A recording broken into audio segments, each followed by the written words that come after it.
یہ دریافت فرمایا گیا ہے کہ باجماعت فرض نماز کے دوران قرات اگر امام صاحب کوئی آیت بھول جائیں تو کیا مقتدی لقمہ دے سکتے ہیں؟ بالکل دینا چاہیے، کیوں نہیں دینا چاہیے؟ امام جتنی بھی قرات کر چکا ہو، حتیٰ کہ اس نے 3 آیات سے زیادہ بھی قرات کر لی جو رکعت کے لیے کافی تھی، اور وہ آگے قرآن پاک کو پڑھ رہے ہیں، 10ویں 15ویں کوئی آیت پڑھ رہے ہیں اور وہ بھول گئے ہیں، تو بالکل کرنا چاہیے۔ حضرت رسالت پناہ صلی اللہ علیہ وسلم کے متعلق یہ آتا ہے، یہ ہمارے بڑے مستند اساتذہ تھے جنہوں نے یہ روایت بتائی تھی، لیکن اس کا حوالہ بھی ہمیں مل نہیں سکا، مگر اساتذہ کے اعتبار پہ آپ سے عرض کر دیتے ہیں کہ نماز کے بعد عرض کیا گیا کہ حضرت فلاں جگہ پہ ایسے کوئی آیت رہ گئی، تو حضور اقدس صلی اللہ علیہ وسلم ابن مسعود کہاں ہے؟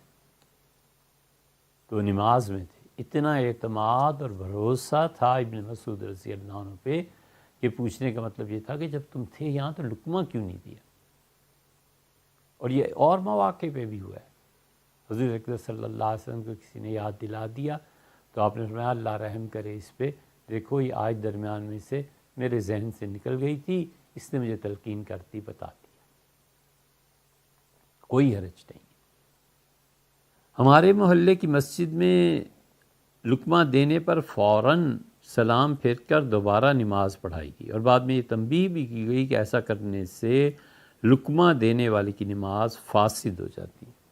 سب غلط ہے۔ جن صاحب نے بھی یہ کہا ہے انہیں نماز کے مسائل نہیں معلوم۔